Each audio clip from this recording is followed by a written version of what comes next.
Another game which sees Crystal Palace pick up a draw, but this time it was in the craziest of circumstances. Welcome back to Luke Talks Football, where today I'm chatting about Crystal Palace's 1-1 draw with Newcastle United.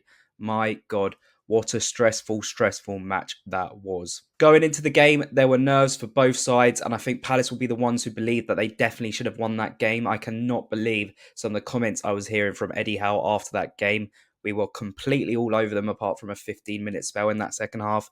And realistically, Newcastle were just there to get the point at the end of the day. As always, if you are new to the YouTube channel or to the Spotify podcast, please do follow or subscribe or like the video if you are enjoying. Comment what you want to see more of. And yeah, let me know how you're finding these videos. They are more consistent. Please do let me know what you're thinking about them. So let's dive into the video and dissect Crystal Palace's performance against Newcastle. First off, let's cover the goals as always and then dive into some tactical analysis of the game. Let's get that Newcastle goal out the way. I don't think there's too much to talk about, but I do have some complaints in terms of the defending. It was so preventable. A free kick where we switched off and it emphasised our weakness yet again of struggling to defend set pieces. Conceded one to Villa last week, conceded another to Newcastle this week.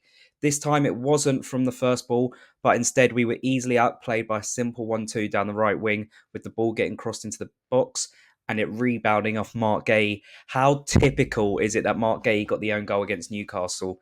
It wasn't his fault at all. There was nothing he could do. It's not like he tried to kick it and he passed it into the back of the net, just rebounded off him. Nothing he can do. It was just one of them moments where lack of concentration came into the game. Right now, every time we have that one lapse of concentration, every game, it's getting punished. Same at Villa, same at Newcastle.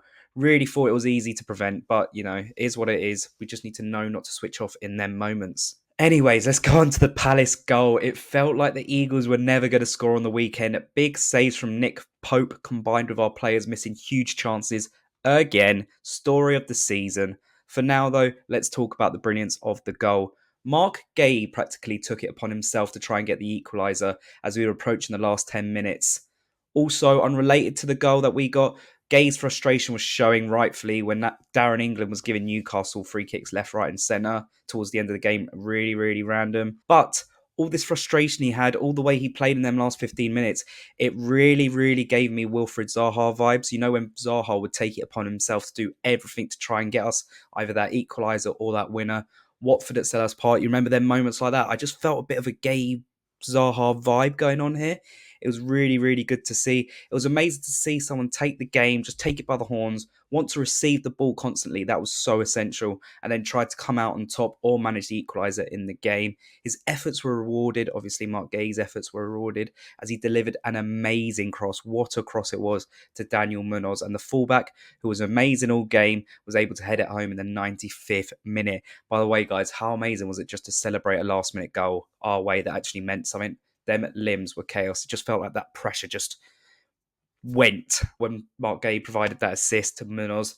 And what a moment. But yeah, tell me what you think about that moment, guys. Do you think Guehi kind of... Did you get them Zaha vibes as well? It just felt so good to see a player just... That's when you know how good they are. They're just like, screw it, I'm going to do everything myself. I'm going to get that ball in. I'm going to try and get it in as much as possible. I'm going to try and push Palace forward. I'm going to speed up the attacks. It was really good to see. We can't not talk about Glasner's celebration, which was amazing. Pure emotion as he ran to join the celebration. That's my manager. What a guy. How anyone can fully doubt him or want him gone is absolutely insane, especially when you see how backed new managers like Hertzler and Lopetegui got this season. Glasner didn't get that in the summer. He did not get fully back, no matter what you want to think. I'm not saying he's perfect. I'm really not. There has been mistakes on his end as well. But my God, he's the best we have had in a while. It would be great to see him fully backed next summer, or at least partially more backed in January. And then, a full summer where we go, look, we want to push on now. Now we have got that kind of goal out of the way. Let's analyse some of the game. And of course, Munoz missing that sitter in the first half just perfectly summed up our season. Too many players, not just the attackers now, too many players are missing at big chances. And if they could just start scoring them, then we would be nowhere near relegation. We're playing well. Our record against some of the bigger sides in the division is actually quite decent. This is why I'm so confident with Glasner in charge that we will not be in this relegation battle for too long. We just need to take our chances. Also, I do have to bring it up. Tyreek Mitchell is getting so much slander and it's boring me. It really is. We are a mid-table club, and yes, you could argue that he needs to improve in attack, but realistically, for a club that has bigger issues in other departments and other positions, he's a perfect fit. He's also very, very good defensively. I don't think people realise sometimes that because Munoz goes so far forward, we kind of need Mitchell further back because otherwise we'd have three at the back and we'd get very exploited on counter attacks. You can't just have both your fullbacks basically playing as right wingers or left wingers like Munoz does. They do complement each other well, and I do understand that Mitchell can improve attackingly. Hopefully, he can improve under Glasner. We just got to wait and see. I just think it'd be a waste to kind of sign that replacement right now. We don't need that right now. It'd be interesting to see if maybe we got cover for him. He definitely needs that. And I think maybe some of like the last 15 minutes of matches he has kind of fallen off in the game. I just think he's knackered. He's absolutely knackered.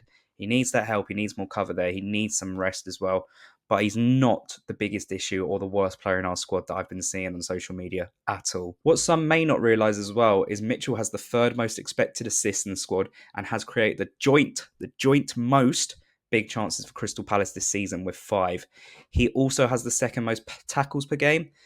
Genuinely, what else can we ask for a mid-table Premier League fullback? Genuinely. I also think Mitchell's getting highlighted more because our attacking left mid is just not doing a lot, be it Eze, be it whoever really. It's just not there. They're just not creating enough, and that's meaning that our fullbacks need to create more, and that's where Mitchell maybe does slack a little bit in terms of not being as good as that.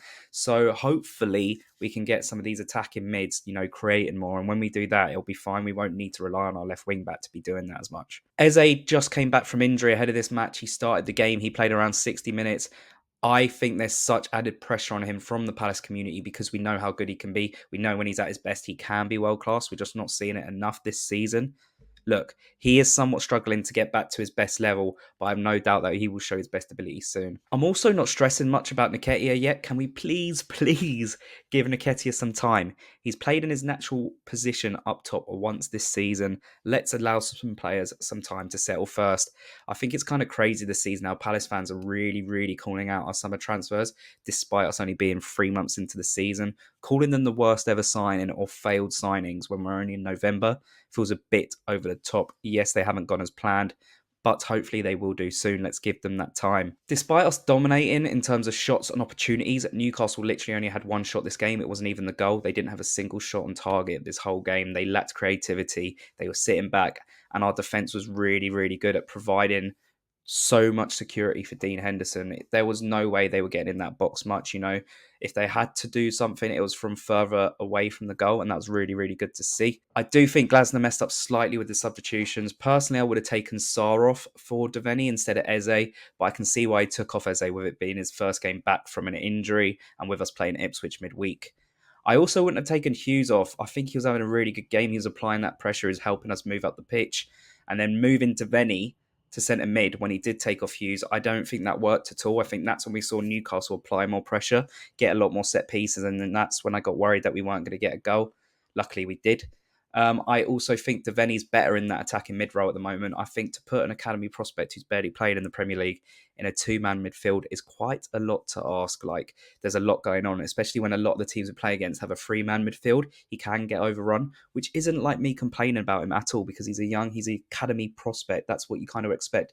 He's still learning. So I think where he has the left 10 position or the right 10 position, it means he has less pressure, less defensive pressure. And I think that helps him a lot because he is good defensively. But, in that two-man midfield, he can get overrun. Honestly, to only score one shot that whole game was a huge testament to our defence. Overall, for me, it was a good performance. It was a worrying performance in terms of, not getting that win. Again, Glasner said it wasn't a good result for us, and it wasn't. We should have won. But, obviously, hopefully that mindset will change now going into Ipswich on Tuesday. If we had lost against Newcastle, morale would have been really, really low. I think that last minute goal will really, really help us against an Ipswich side who do look good this season. I don't know who watching the video right now would have gone to Luton away last season, but I did. And this Ipswich away game's got the exact same vibes in my head. I'm worried. It's a team fully up for it. Good home crowd. They've got nothing to lose. We're a Crystal Palace side a little bit deflated at the moment. That worries me. But hopefully we come out of this with a win. I am confident we can get that win, especially with the way our defence has been playing lately. Let's hope we can kickstart our season, get another win on the board as soon as possible. It's going to be Stress Tuesday. I won't be doing a post-game a reaction to Ipswich or Man City. I am away for the Man City game, and Ipswich is coming around too quick, but I will be in that away end. So if you see me, do let me know. Whew.